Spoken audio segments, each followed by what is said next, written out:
All right, so next up we have Blair Parsons, and he will be talking about new approaches to driving ecological restoration at scale in Australia's great southern landscapes. Thank you, guys. So hi to everyone in Darwin and everyone online as well. Just seeing out if you've got any problems with this coming through. But yeah, today I want to run through some new approaches that Greening Australia is taking to driving ecological restoration at scale, and that's across our great southern landscapes. I'd like to just acknowledge my collaborators on this. There's a range of staff within Greening Australia that are working hard to push this program along since 2019. So I just would like to start by reiterating that we are genuinely in an ecological crisis at the moment. There's probably no surprise to anyone that's listening to this, but I think it's worth continuing to remind ourselves. So we are well aware of what happened in 2019, 2020 with the unprecedented fires that hit us. That is one cause for us to be taking restoration very seriously and very urgently. We also have ongoing and chronic land degradation that is not something new and unprecedented, but something that is continuing. So an example where I come from in Western Australia is dry land salinity that is causing degradation to millions of hectares throughout our agricultural land. We're also seeing significant collapses of ecological communities around the globe, and there's been some press recently in Australia by Suzanne Prover and others that has described that, and you can see the woodlands of the Monero as an example there on the screen. And then finally, the significant and intensifying threat of climate change. Things are getting drier, things are getting warmer, climates are changing. So if all of that's happening, it sounds pretty grim and we must do something about it. And that's where the UN Decade of Restoration comes in. Again, that's not anything that is particularly new to anybody, but I think we need to acknowledge that it's 2021 already, and we need to accelerate and we need to get on with things if we're going to make a serious change. So how much of a change might we consider across the great southern landscapes or the agricultural landscapes of Australia? Well, there's a bit of work undertaken by CSIRO in 2019, the National Outlook, and it said that if we wish to continue on a trajectory of slow decline of environmental and productivity decline in our landscape, then we could kind of go business as usual. And they've said that we might find ourselves with a return of $18 billion out of all of our agricultural land. And that's based on an assumption of minimal environmental plantings. But they also posed a different scenario, an outlook vision, where we undertake restoration plantings over up to a quarter of our agricultural land. And that would involve maybe in the order of 11 to 20 million hectares of restoration to restore the landscape and reinstate some sort of resilience. So it was very interesting for Greening Australia to see that, because around about the same time we were conceiving our Great Southern Landscapes program. So at the same time that they were stating those large figures for fixing agricultural land, we were sort of conceptually thinking what might be an end point for the Great Southern Landscapes, which you can see in that map there. How much restoration do we need to fix the problem? Because prior to this, Greening Australia had probably spent a lot more time thinking about how can we just do as much work as possible? How can we do as much restoration as we can seek support to do? So it's a bit of a paradigm shift. Anyway, so we got to a point of saying, well, if, as per the ecological theory that's relatively well established, we need 30% vegetation coverage in the landscape, that ends up being about 8 million hectares. So it's a very large amount. So to bring that back to some sort of tangible goal, and one that aligns with the UN Decade of Restoration, it equates to about 1 million hectares of restoration that needs to be undertaken. That's not just Greening Australia, that's a national effort that we all need to put in place to work towards reinstating some resilience. But we did look at what sort of capability Greening Australia has and the current trajectory that we've got, and so there's an ambitious goal there of about 330,000 hectares. And we're seeking to do that for a range of different reasons. One is for biodiversity and for wildlife habitat. 2 is to enhance agricultural land, and 3 to sequester carbon to mitigate climate change and to seek climate change adaptation as well. And I'd just like to point out that a lot of the work that Greening Australia is seeking to do or support or catalyse as part of this program is probably going to sit somewhere in the middle of the restorative continuum. So it's unlikely that we will be spending a lot of our focus on ecosystem management or the less intense end of the spectrum, but it's probably fair to say as well that I don't think we're going to be fully focusing on the entire recovery of ecosystems up at the intensive end. I think there are cases for doing that within the program where there are specific requirements as they relate to threatened species and the like. But as we need to accelerate and really get a lot of vegetation cover into the landscape, we'll probably find ourselves somewhere in the middle, and I'll describe a bit more of that as we go on. So I thought there was an interesting quote that Freudenberger made a couple of years ago, and he suggested that all that we've done to date in the restoration space across these agricultural landscapes represents a mere cautious fiddling. That was quite a damning quote, but not necessarily inaccurate. So if that's the case, we need a new approach. And today I just want to step through a couple of things that Greening Australia are doing lately to accelerate and that represent that new approach.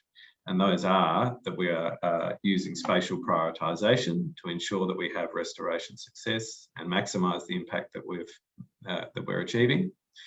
We're seeking to implement innovative systems to generate multiple benefits in agricultural landscapes, and we're working towards integrated evaluation frameworks to demonstrate value and then further enable accelerated impact. So just to step through some of the spatial prioritisation stuff to show you how that looks. The question you might pose for yourself, which is fair enough, is within those great southern landscapes, within the 100 million hectares that you can see on the map there, where would be the best locations to undertake ecological restorations, and what key drivers might inform those decisions? So it could be for carbon, it could be for biodiversity, it could be to reverse land degradation, it could be to improve agricultural productivity, or you may simply just want to make money out of it. It could be any of those things. So what we're doing is a bit of a multi-scale analysis here. So initially, there's a national scale process to define priority areas based on broad variables. So we want to maximise our restoration impact, but we must ensure some sort of feasibility to our action as well. So the map that you can see on the screen there is very broadly having a look at what sort of vegetation extent exists across the country, and then how might we best intervene to maximise connectivity with restoration. You may also seek to work with different commodities across the agricultural landscape. So if we have a livestock system, for example, we can prioritise where we want to go for that. Or we may wish to simply reinstate habitat for threatened species, and we can very broadly define national priority areas to do that. In addition to that, though, we're spending a lot of time on regional prioritisation. So that's trying to figure out what to do at a catchment scale or maybe multiple catchment scale. And the way we do that is twofold. First of all, we seek to just delineate what land is in or out. We need to understand where we're actually able to work. And a lot of that is associated with things like with tenure, or how much vegetation is actually in the landscape. What sort of reference ecosystems are in the landscape, and do we have some chance of being able to re-establish those? And then other things like parcel size and land capability. Once we've run that filter, though, we can then assess the shared value or the multiple benefits and the costs of doing something in that landscape together. So we should be considering biodiversity, yes, definitely. We should also be considering elements associated with land, but importantly, we need to consider the feasibility. So how much does it cost us to do the restoration in those places? What does it cost to get access to land, whether it's direct land access or opportunity costs for a landholder? And something that more recently has come to play is the carbon revenue, which might be a driver that enables us to do some of this work. So just an example or two, This is in Southwest WA. We have models that can help direct us if we wish to benefit a particular environmental attribute. So in this one, it's a bit of a combination of a threatened ecological community, the wheatbelt woodlands, and Carnaby's black cockatoo. That's a threatened and high profile species in that part of the world. But additionally, we're having a bit of a look at what sort of integrated agricultural systems could we put in the landscape. And to ask a question like that, you may wish to target non-productive land. This particular map shows you that in terms of dryland salinity in Southwest WA, areas that are moderately to severely affected by dryland salinity equate to more than 1.3 million hectares. So that gives you some idea of the scale of the opportunity to help that land. Finally, when you get down to a sub-regional or almost a site scale, you can use all this information to inform you where best to go. So you can see on that slide, there's a couple of different panels showing a few different variables as they relate to landscape connectivity. If we were to choose the area that is in red, we can assess how much vegetation or habitat is in the surrounding X kilometres, thereby maximising connectivity. You can look at things like ecological cost or distance to nearest managed reserves. These are all different things that can allow you to sort of bolster the biodiversity case for why you might go to a certain place. Finally, we're starting to just touch on this with Greening Australia, but we're starting to operationalise some climate modelling in what we do. So when we actually arrive at a particular site, we need to have a bit of a think about what sort of seed do we put in the landscape. So the map that you can see there shows that if we were interested in that sort of light blue splodge in the central wheat belt as an area for restoration, where do we currently collect? And we currently collect mostly to the south of that area. But if we consider how climate is going to change, we're going to alter that collection regime to find areas where the current climate matches what that's going to be in that particular area. So we might find ourselves heading north and east quite significantly to adapt that seed.